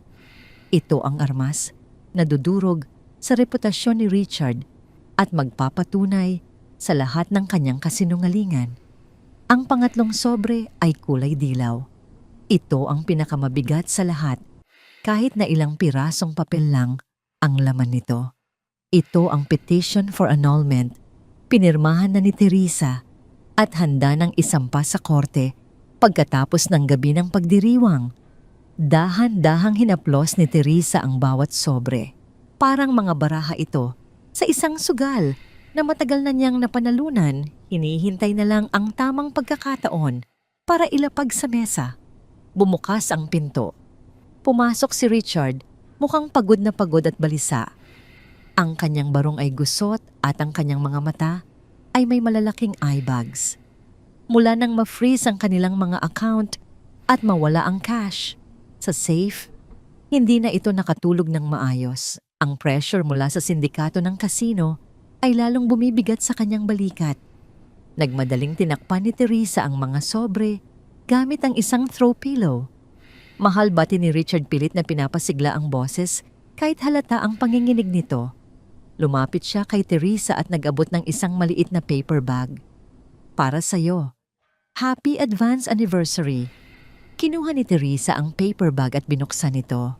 Sa loob ay isang maliit na kahon ng murang pabango na nabibili sa mga department store, malayong malayo sa mga mamahaling alahas, at bag na karaniwang inireregalo ni Richard sa kanya at lalong malayo sa mga luho na ibinibigay nito kay Angelica. Salamat, Richard. Sabi ni Teresa, pinipilit ng ngumiti kahit na gusto niyang ihagis ang pabango sa mukha nito. Nag-abala ka pa. Pasensya na. Yan lang muna ang nakayanan ko na ngayon. Sagot ni Richard, iniiwas ang tingin. Alam mo naman naka-freeze pa rin ang mga account natin dahil sa BIR. Pero babawi ako, pangako. Kapag naayos na natin tong problema sa tax, bibilhin ko yung kotseng gusto mo. Kasinungalingan. Hanggang sa huli, puro kasinungalingan. Alam ni Teresa na ginamit ni Richard ang natitira nitong barya sa bulsa para lang may maiwing regalo, isang desperadong hakbang para panatilihin ang ilusyon na maayos ang lahat at baka sakaling mapautang siya ng asawa. Wala yon, mahal. Malambing na sagot ni Teresa. Ang mahalaga, magkasama tayo bukas.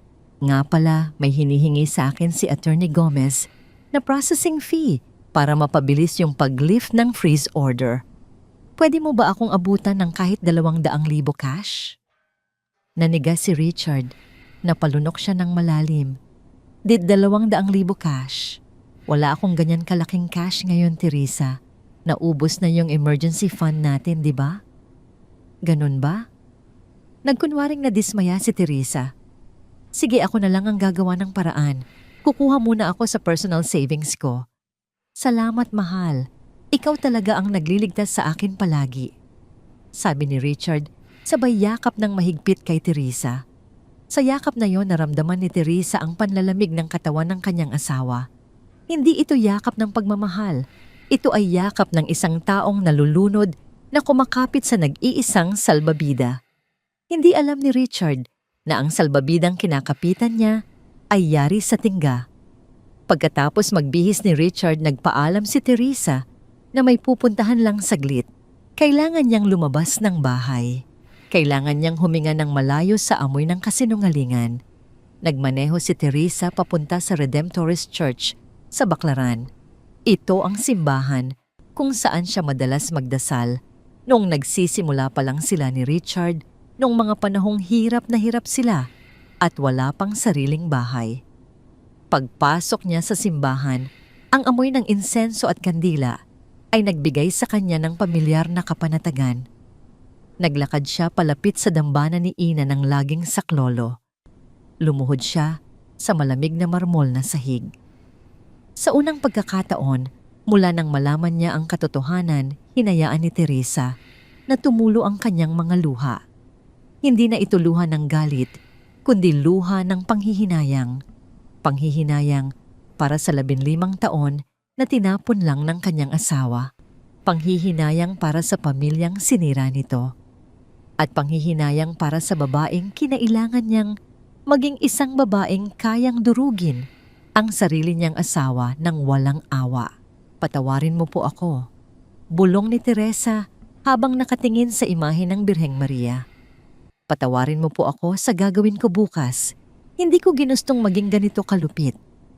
Pero kung hindi ko ito gagawin, wawasakin niya ang kinabukasan ng mga anak ko. Tulungan mo po akong maging matatag. Tulungan mo po akong tapusin ito ng may dangal. Nagdasal siya ng mahaba, inilalabas ang lahat ng bigat sa kanyang dibdib. Nang matapos siya at tumayo, pakiramdam niya ay gumaan ang kanyang paghinga. Ang kanyang mga luha ay natuyo na at ang kalungkutan ay napalitan ng isang tahimik na kapayapaan. Handa na siya. Pagbalik niya sa bahay, sinalubong siya ni Manang ng Mamanang Lourdes. Ang mukha ng matanda ay may halong pag-aalala. Ma'am Teresa, dumating na po ang mama Di Sir Richard, bungad ni Manang Lourdes. Nasa sala po kanina pa naghihintay si Doña Gloria, ang biyenan ni Teresa. Isang babaeng kilala sa pagiging mahigpit palalo at labis na mapagmataas pagdating sa reputasyon ng kanilang pamilya. Palagi nitong pinapanigan si Richard sa lahat ng bagay dahil para sa kanya ang anak niyang lalaki ay walang kapintasan. Naglakad si Teresa papunta sa sala. Nakaupo si Doña Gloria sa gitnang sofa, suot ang kanyang paboritong perlas at pinagmamasdan ang mga mamahaling florera sa paligid ng may mapanuring tingin. Mama, bati ni Teresa sabay halik sa pisngi ng biyenan. Pasensya na po at wala ako nang dumating kayo. Nagpunta lang po ako sa simbahan. Tiningnan siya ni Doña Gloria mula ulo hanggang paa, tila sinusuri ang kanyang bagong ayos. Nag-iba kayata ng buhok Teresa. Masyadong maikli para sa isang ginang ng tahanan. At bakit parang tahimik ang bahay niyo? Nasaan ang asawa mo? Nasa kwarto po nagpapahinga. Masyado po kasing pagod sa trabaho nitong mga nakaraang araw. Sagot ni Teresa na nanatiling magalang. Nagtaas ng kilay si Doña Gloria. Pagod sa trabaho. O baka naman may iba kayong problema na hindi nyo sinasabi sa akin. Pansin ko pagpasok ko pa lang, iba ang aura ng bahay. Parang may mabigat na nangyayari.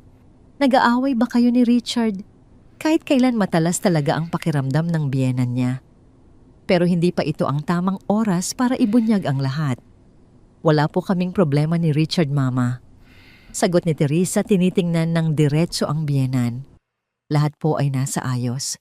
Naghahanda lang po kami para sa malaking selebrasyon bukas. Siguraduhin mo lang, Teresa. Babala ni Doña Gloria, ang boses ay puno ng awtoridad. Ang Crystal Wedding Anniversary niyo bukas ay dadaluhan ng mga pinakakilalang tao sa lipunan, mga politiko, mga business partners, at buong angkan natin. Hindi ko papayagan na may anumang eskandalo na makakasira sa pangalan ng pamilya natin. Ngumiti si Teresa, isang nangiti na hindi matukoy kung ano ang ibig sabihin. Huwag po kayong mag-alala, Mama. Sisiguraduhin ko pong hinding-hindi niyo makakalimutan ang mangyayari bukas. Ang buong lipunan po ang magiging saksi sa katotohanan ng aming pagsasama. Tinitigan siya ni Doña Gloria, tila may hinahanap sa mga mata ng manugang, pero sa huli ay tumango na lang ito. Mabuti. Siguraduhin mong perpekto ang lahat. Nang gabing iyon, bago matulog nilapitan ni Teresa ang tatlong sobrang nakatago sa ilalim ng kanyang mga damit sa closet. Hinawakan niya ang mga ito ng mahigpit. Bukas ang maskara ay tuluyan ng mahuhulog. Bukas ang entablado ng kasinungalingan ay guguho at siya ang magiging huling taong nakatayo. Ang grand ballroom ng isang 5-star hotel sa Makati ay nagaanyong isang palasyo ng kristal. Ang mga chandelier ay nagkikinangan na tila mga bituin na ibinaba mula sa langit, nagbibigay liwanag sa libu-libong puting rosas na maingat na inayos sa bawat mesa. Ang mga panauhin mga politiko, kilalang negosyante, at ang buong angkan ng magkabilang panig ay nakadamit ng kanilang pinakamagarang kasuotan, nagpapalitan ng mga formal na bati at magagalang na ngiti. Ito ang Crystal Wedding Anniversary ni na Richard at Teresa. 15 taon ng tinatawag nilang perpektong pagsasama.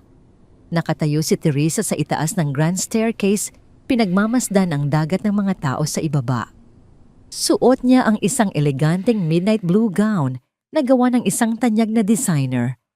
Ang kulay nito ay nagpapatingkad sa kanyang kutis at nagbibigay sa kanya ng aura ng isang reyna na hindi matinag.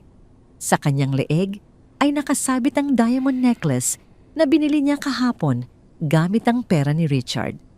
Sa kanyang tabi ay si Richard, suot ang isang mamahaling tuxedo na hindi maitago ang panginginig ng kanyang mga kamay. Kanina pa ito panay ang punas ng pawis sa kanyang noo, gamit ang isang panyo.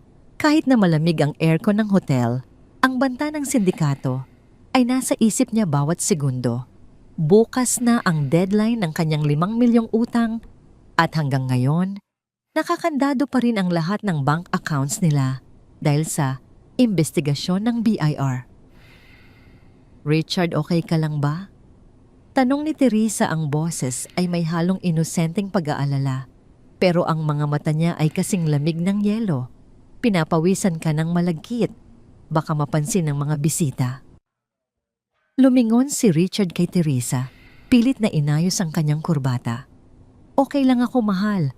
Kinakabahan lang siguro. Ang daming malalaking tao ngayon. Si Senador nandoon sa table 1. Si Gobernador nasa table 2. Huwag kang mag-alala. Sagot ni Teresa habang inaayos ang lapel ng asawa. Ngayong gabi, lahat ng mata ay nasa atin. Sisiguraduhin kong hindi nila makakalimutan ang gabing ito. Bumaba sila sa hagdanan habang tumutugtog ang isang string quartet. Sinalubong sila ng masigabong palakpakan. Si Doña Gloria, ang ina ni Richard, ay nakatayo sa unahan, bakas ang labis na pagmamalaki sa muka habang pinagmamasdan ng kanyang anak. Para kay Doña Gloria, ang gabing ito ay patunay ng tagumpay ng kanilang pamilya. Isang tagumpay na sa isip niya ay utang na loob ni Teresa kay Richard. Nagsimula ang pagdiriwang. Ang alak ay dumaloy, ang mga pagkain ay inihain ng mga waiters na nakaputing guwantes at ang mga talumpati ay puno ng papuri para sa matibay na pundasyon ng mag-asawa. Nasa kalagitnaan ng hapunan nang biglang magbago ang ihip ng hangin sa may pintuan ng ballroom. Pumasok si Angelica. Hindi siya imbitado, pero naglakad siya papasok na parang siya ang nagmamay-ari ng lugar. Suot niya ang isang matingkad na pulang gown na may malalim na slit hanggang hita, isang kasuotan na sadyang idinisenyo para agawin ang atensyon ng lahat at bastusin ang pagiging formal ng okasyon. Ang kanyang mga labi ay kasing pula ng kanyang damit at ang kanyang pabangong vanilla at jasmine ay humalo sa amoy ng mga rosas. Nanigas si Richard sa kanyang upuan nang makita niya si Angelica. Nabitawan niya ang kanyang tinidor na lumikha ng mahinang kalampag sa kanyang plato. Ang kanyang mukha ay nawalan ng kulay. Anong ginagawa niya rito? Bulong ni Richard sa sarili, halos hindi makahinga. Tumingin si Teresa kay Angelica, pagkatapos ay kay Richard. Sino si Angelica? Ako ang nagpadala ng imbitasyon sa kanya, mahal. Partner mo siya sa negosyo, di ba? At matalik kong kaibigan. Hindi kumpleto ang gabi kung wala siya. Napalunok si Richard. Ang kanyang puso ay kumakabog nang mabilis na parang sasabog ang kanyang dibdib. Hindi niya alam kung ano ang gagawin. Gusto niyang lapitan si Angelica at kaladkarin palabas, pero napakaraming matang nakatingin. Naglakad si Angelica palapit sa presidential table kung saan nakaupo sina Teresa, Richard at Doña Gloria. Ang mga bisita ay nagsimulang magbulungan. Ang matingkad na pula ng kanyang damit ay isang direktang insulto sa midnight blue ni Teresa. Happy anniversary, Teresa. Richard. Bati ni Angelica, ang kanyang boses ay malakas at puno ng kumpiyansa. Humalik siya sa hangin malapit sa pisngi ni Teresa pagkatapos ay bumaling kay Richard at binigyan ito ng isang makahulugang tingin. Sorry I'm late. Masyadong naging busy sa pag-aasikaso ng mga assets natin sa kumpanya. Nagtaas ng kilay si Doña Gloria. Hindi ba't masyadong kapansin-pansin ang suot mo para sa isang formal na okasyon ng pamilya namin? Ngumiti si Angelica nang matamis kay Doña Gloria. Tita, ang buhay ay masyadong maikli para magtago sa mga madidilim na kulay. Minsan kailangan nating ipakita kung sino talaga tayo at kung ano ang kaya nating gawin. Hindi ba, Teresa? Lalo na kapag pakiramdam natin nawawalan na tayo ng kinang dahil sa katandaan. Ang insulto ay malinaw na sinadya para kay Teresa. Isang katahimikan ang bumalot sa kanilang mesa. Pinagpawisan ng malapot si Richard, pero sa halip na magalit, ngumiti si Teresa ng napakatamis. Kinuha niya ang kanyang baso ng alak. Tama ka, Angelica. Ang kinang ay hindi nasusukat sa edad, kundi sa kung gaano kakatatag humarap sa mga taong sumusubok na kawin ang pwesto mo. Maupo ka, ipinagreserba kita ng upuan sa table 15, malapit sa kusina. Nawala ang nangiti ni Angelica, pero pinilit niyang panatilihin ang kanyang tindig. Tumingin siya kay Richard, naghihintay ng kampi, pero nakayuko lang si Richard, iniiwasan ng kanyang mga mata. Sa huli naglakad si Angelica papunta sa dulong mesa, inis na inis. Paglipas ng ilang minuto, inihayag ng MC ang pinakahihintay na bahagi ng programa, ang renewal of vows. Ladies and gentlemen, masiglang anunsyo ng MC, inaanyayahan po natin ang ating mag-asawa na tumungo sa gitna ng entablado para muling ipahayag ang kanilang pagmamahal at sumpaan sa isa't isa. Nagpalakpakan ng mga tao. Tumayo si Richard, inalayan ng kamay si Teresa. Ang kanyang kamay ay malamig at nanginginig pa rin. Nang makarating sila, sa gitna ng entablado, inabutan sila ng MC ng mga mikropono. Sa likod nila ay isang malaking LED screen na nagpapakita ng kanilang mga larawan noong araw ng kanilang kasal, mga mukhang bata pa puno ng pag-asa at walang bahid ng pagtatraydor. Unang nagsalita si Richard. Pinilit niyang pakalmahin ang kanyang boses, ginagamit ang kanyang galing sa pagsasalita sa negosyo para itago ang takot sa kanyang dibdib. Teresa, panimula ni Richard, tumingin sa mga mata ng asawa. 15 taon. Hindi naging madali ang lahat. Nagsimula tayo sa wala, pero dahil sa suporta, narating natin kung nasaan tayo ngayon. Ikaw ang naging ilaw ng tahanan natin, ang nag-alaga sa ating mga anak, at ang palaging umiintindi sa mga pagkukulang ko bilang asawa. Huminto si Richard, tumingin sa dagat ng mga bisita bago nagpatuloy. Pangako ko sa iyo sa harap ng lahat ng naririto at sa harap ng Diyos na patuloy kitang mamahalin. Patuloy kong poprotektahan ang pamilya natin at gagawin ko ang lahat para hindi ka mag-alala sa kinabukasan natin. Mahal na mahal kita. Pumalakpak ang mga bisita. Nakita ni Teresa na pinunasan ni Doña Gloria ang luha sa mga mata nito. Sa kabilang banda ng kwarto, nakita niyang umirap si Angelica, mukhang nandidiri sa mga narinig. Bumaling ang lahat ng atensyon kay Teresa. Inaasahan ng lahat ang mga matatamis na salita ng isang asawang lubos na nagpapasalamat. Inaasahan nila ang mga luha ng kaligayahan. Itinaas ni Teresa ang mikropono. Tiningnan niya ng diretso si Richard pagkatapos ay inilibot ang kanyang tingin sa buong ballroom. Huminga siya ng malalim. Richard, ang boses ni Teresa ay malinaw, matatag at walang kahit anong panginginig. 15 taon. Tama ka, hindi naging madali. Mula sa pagiging simpleng empleyado hanggang sa maging kilalang negosyante ka, nandoon ako. Ako ang naghawak ng pera natin para hindi tayo malubog sa utang nung nagsisimula pa lang tayo. Ako ang nagpalaki sa mga bata nung mga gabing kailangan mong mag-overtime o kung ano man ang tawag mo sa mga gabing hindi ka umuwi. Natahimik ang buong ballroom. Ang mga bisita ay nagkatinginan. Ang ngiti ni Doña Gloria ay dahan-dahang nawala. Napalunok si Richard. Teresa, mahal, ano bang sinasabi mo? Pabulong niyang tanong, sapat lang para marinig ng asawa. Hindi siya pinansin ni Teresa. Mas nilapit niya ang mikropono sa kanyang bibig.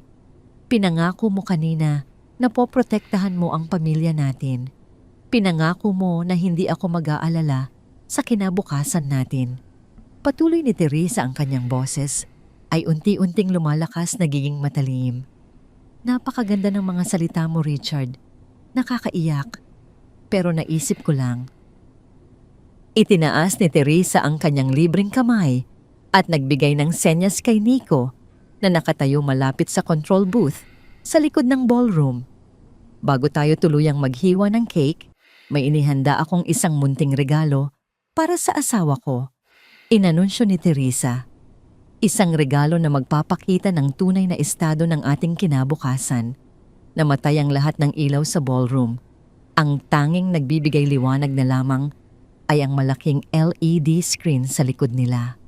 At sa halip na mga larawan ng kanilang masayang nakaraan, isang bagong imahe ang lumabas kasing laki ng pader, kitang-kita ng lahat ng bisita.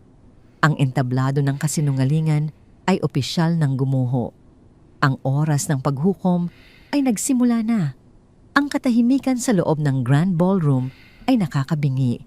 Ang lahat ng mata ay nakapako sa naglalakihang LED screen sa likod ni Teresa at Richard. Nawala ang mga larawan ng kanilang kasal. Ang pumalit ay isang serye ng mga digital na imahe na malinaw na nagpapakita ng isang katotohanang matagal nang ibinabaon sa dilim. Unang lumabas ang isang resibo mula sa isang luxury hotel sa BGC. Nakapangalan ito kay Richard kasama ang petsa at oras na pamilyar kay Teresa, ang mga gabing idinadahilan ni Richard na may emergency board meeting siya. Sumunod ang isang larawan na kuha mula sa CCTV ng hotel lobby. Malinaw ang mga mukha. Si Richard, nakasuot ng pamilyar nitong barong, ay nakahawak sa baywang ni Angelica habang ang babae ay nakasubsob sa kanyang leeg. Nagkaroon ng kolektibong singhap mula sa mga panauhin. Ang mga miyembro ng alta lipunan, mga politiko, at ang buong pamilya ay napanganga sa gulat.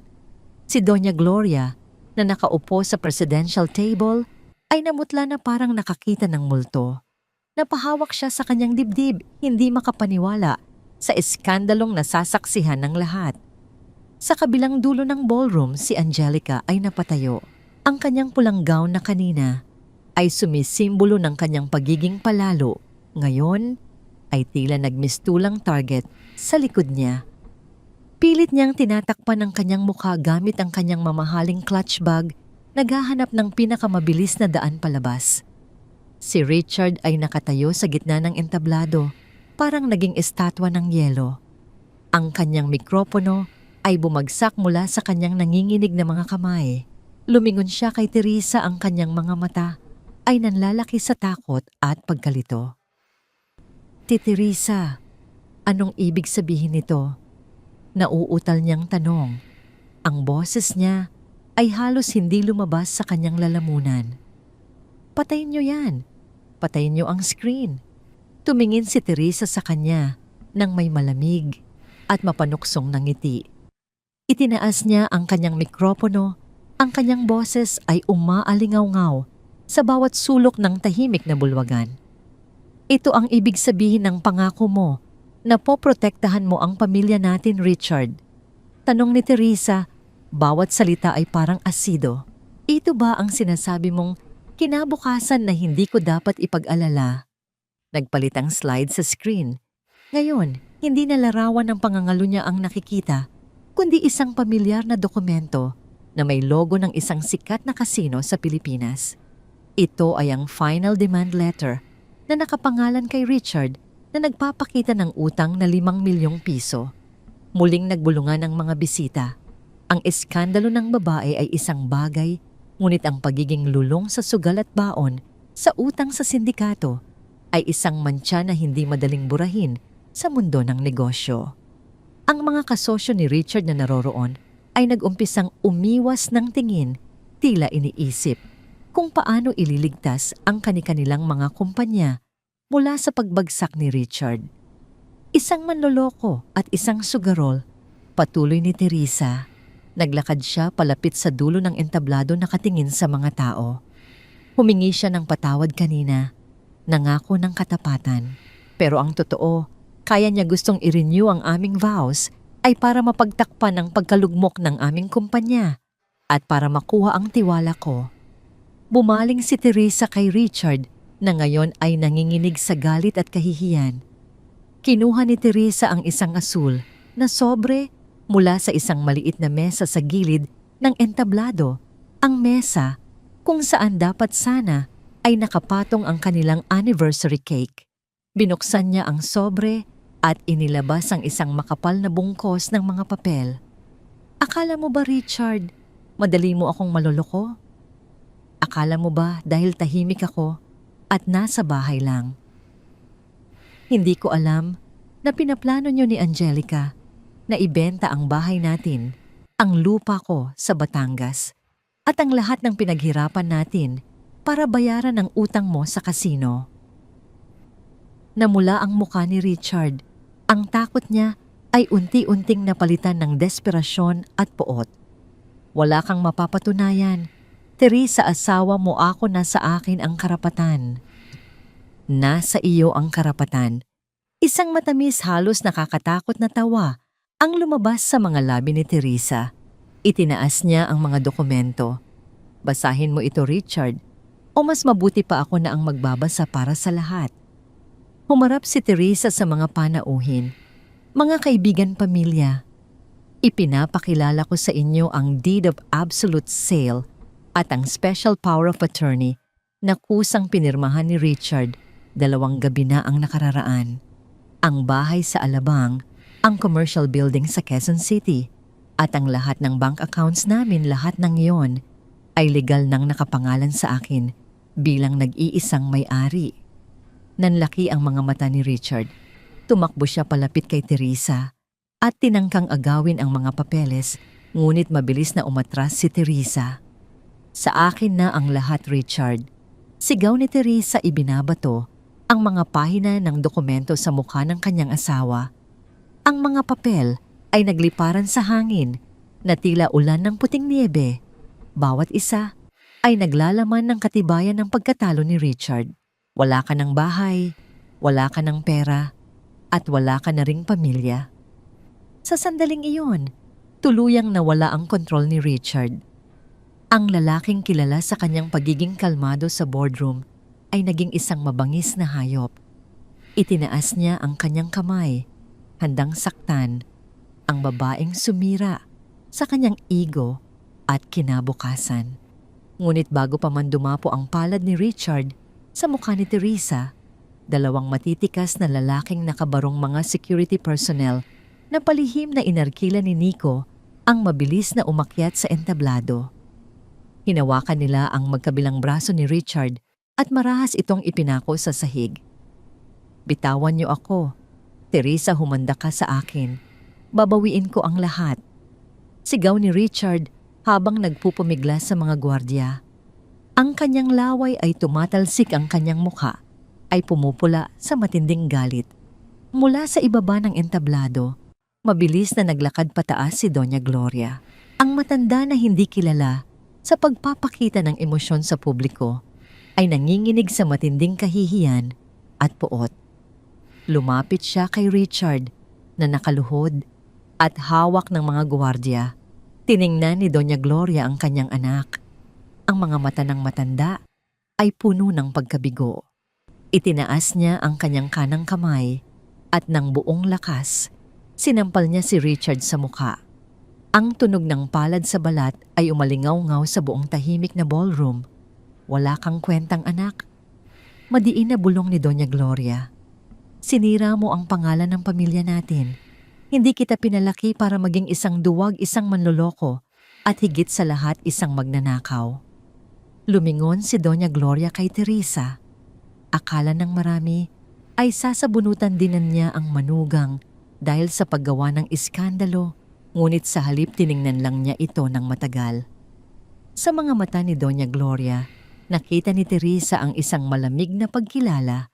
Ang pagkilala na si Teresa ay naging mas malakas kaysa sa inaasahan nila. Pagkatapos ay tumalikod si Doña Gloria at naglakad palabas ng ballroom nang hindi lumilingon. Bumaba si Teresa mula sa entablado. Hinarap niya si Angelica na ngayon ay napaliligiran ng ilang mapanuring matang nakatingin sa kanyang pulang damit at namumutlang mukha. Lumapit si Teresa sa kalapit na mesa. Kinuha niya ang isang punong baso ng red wine. Dahan-dahan siyang naglakad palapit kay Angelica. Ang bawat hakbang niya ay puno ng awtoridad. Angelica, bati ni Teresa nang mahina pero sapat na para marinig ng mga nasa paligid. Teresa, please, mag-usap tayo. Pakiusap ni Angelica. Umaatras palayo. Sinulsulan lang ako ni Richard. Siya ang may gusto ng lahat ng pera. Oh, alam ko. Sagot ni Teresa nakangiti. Pero ikaw ang sumakay sa kotse.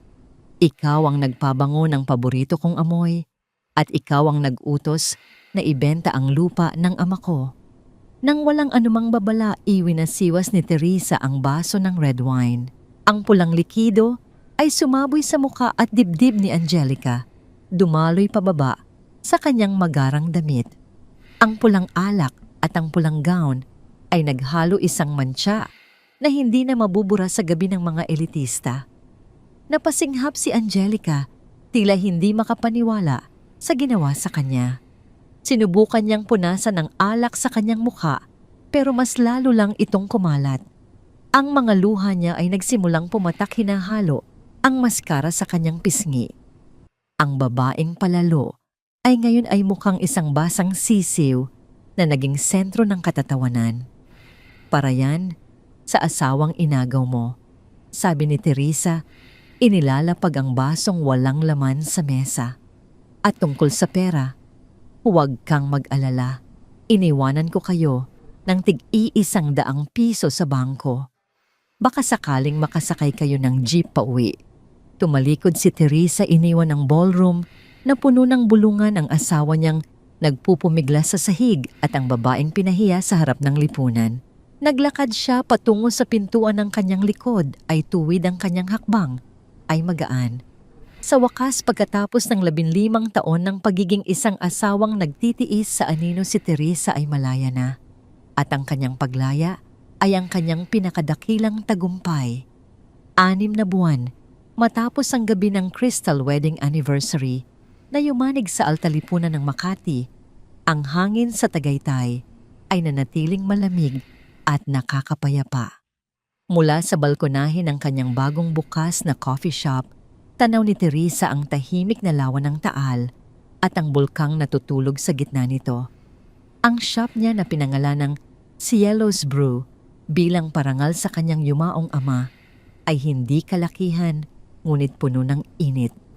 Ang mga dingding ay gawa sa pinakintab na kahoy at ang amoy ng bagong giling na kape mula sa Cordillera at sariwang ensaymada ay umaakit sa mga dumadaang turista at lokal. Nakatayo si Teresa sa likod ng counter, suot ang isang simpleng puting linen na blusa at maong. Wala na ang mamahaling alahas at mabibigat na makeup na naging baluti niya noon. Ang kanyang maikling buhok ay malayang nililipad ng hangin mula sa bukas na bintana.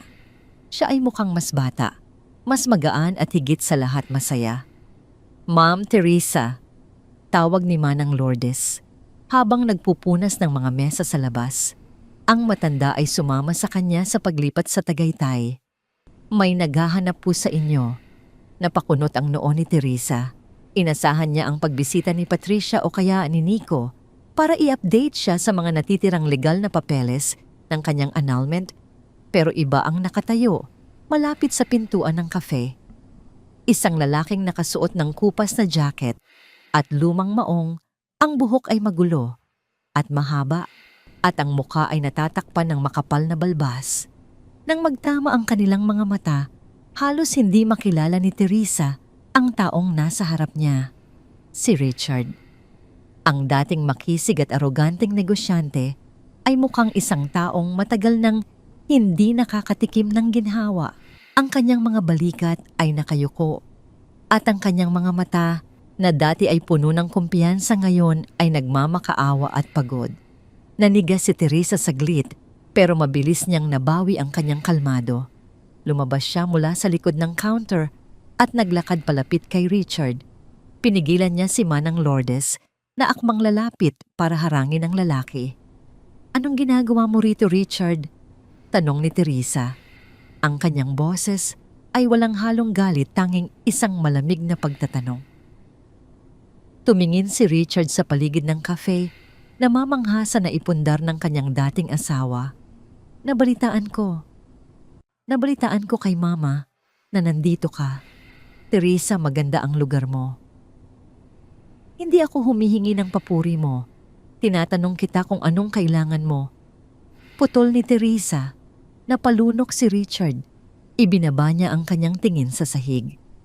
Kailangan ko ng tulong mo, Teresa. Bumalik sa alaala ni Teresa ang mga ulat ni Nico sa nakalipas na 6 na buwan. Matapos ang iskandalo sa anibersaryo, sunod-sunod ang pagbagsak ni Richard. Inalis siya sa board of directors ng kanyang sariling kumpanya dahil sa isyu ng embezzlement at utang sa sugal. Ang mga sindikato mula sa kasino ay tinugis siya kaya napilitan siyang magtago sa mga murang paupahan sa labas ng Maynila. Si Angelica, iniwan siya nito kinabukasan matapos ang gabi ng anibersaryo. Nalaman ni Teresa mula kay Patricia na sinubukan ni Angelica na lumapit sa ibang mayamang lalaki. Ngunit dahil kumalat ang video ng kanyang pagkakapahiya at ang balitang lubog sa utang si Richard, itinaboy siya ng buong lipunan. Huling balita ay umuwi ito sa probinsya baon sa utang at hiya. Si Doña Gloria naman ay tuluyan ng itinakwil si Richard. Ang pagpapahalaga nito sa pangalan ng pamilya ay mas naging matimbang kaysa sa pagmamahal sa anak na sumira nito. Tulong. Ulit ni Teresa tinitimbang ang salita. Pagkatapos mong subukang ibenta ang lupa ng ama ko, pagkatapos mong isugal ang kinabukasan ng mga anak natin, at pagkatapos mong dalhin ang kabit mo sa mismong anibersaryo natin, alam kong nagkamali ako, Teresa. Sobra-sobra na ang naging kabayaran. Pagsusumamo ni Richard ang boses niya ay nanginginig. Nagtatago ako. Hindi ako makahanap ng trabaho. Kahit pambili lang ng pagkain o pambayad sa upa. Parang awa mo na. Kahit kaunti lang. Tinitigan ni Teresa ang lalaking inalagaan niya ng 15 taon. Dati ang makitang nasasaktan si Richard ay sapat na para durugin din ang puso niya. Ngunit ngayon, ang nakikita niya ay isang estranghero na umaani ng mga bungang itinanim nito sa lason. Wala siyang naramdamang awa o pagmamahal o kahit pagnanasang maghiganti palalo. Ang tanging naramdaman niya ay isang malalim na pagod na tuluyan ng naglaho. Lumapit si Teresa sa counter. Binuksan niya ang kaha at kumuha ng isang 500 pisong buo. Naglakad siya pabalik kay Richard at inabot ang pera. Tiningnan ni Richard ang 500 piso sa kamay ni Teresa. Ang halagang yon ay hindi aabot pambili ng kape sa mga hotel na dati nilang pinupuntahan. Ito lang, tanong ni Richard. Hindi maitago ang dismaya. Iyan ang pamasahe papuntang terminal ng bus. Sagot ni Teresa, matatag ang boses. Umuwi ka sa inyo. Humingi ka ng tawad sa mama mo. O maghanap ka ng trabaho bilang construction worker. Pero huwag na huwag ka nang babalik dito. Huwag mo nang lalapitan ang mga anak natin. Kinuha ni Richard ang pera, ang kanyang mga kamay ay nanginginig. Sa sandaling iyon, napagtanto niya na tuluyan na niyang nawala ang babaeng naging haligi ng kanyang buhay. Hindi dahil kinuha ni Teresa ang mga ari-arian nila, kundi dahil tuluyan na itong nawalan ng pakialam sa kanya. Ang 500 pisong ito ay hindi tulong. Ito ay ang huling ugnayan nila na pinuputol ni Teresa. Teresa, mahal kita. Bulong ni Richard, tumutulo ang luha mula sa kanyang mga mata na matagal nang nawalan ng liwanag. Tiningnan siya ni Teresa ng tuwid. Hindi ka marunong magmahal, Richard. Ang alam mo lang ay kumuha hanggang sa wala nang matira. Paalam. Tumalikod si Teresa at hindi na muling lumingon pa. Narinig niya ang mabibigat na hakbang ni Richard palabas ng cafe. Pinanood ni Manang Lourdes mula sa pintuan hanggang sa tuluyang mawala sa paningin ng bulto ng dating asawa. Ayos lang po kayo, ma'am. Tanong ni Manang Lourdes, lumapit at hinawakan ang braso ni Teresa. Ngumiti si Teresa, isang nangiting umabot sa kanyang mga mata. Ayos na ayos ako, Manang. Mas maganda ang simoy ng hangin ngayon. Naglakad si Teresa pabalik sa balkonahe ng kafe. Humigop siya mula sa kanyang sariling tasa ng mainit na kape. Tumingin siya sa lawa ng Taal na ngayon ay kumikinang sa ilalim ng araw ng hapon. Inisip niya ang mga anak niya. Ayos na sila. Ang panganay niya ay malapit nang magtapos sa kolehiyo at ang bunso ay nagpaplano ng mag-aral sa ibang bansa. Ligtas ang kinabukasan nila, protektado ng tapang at talino ng kanilang ina. Inisip niya ang sarili niya.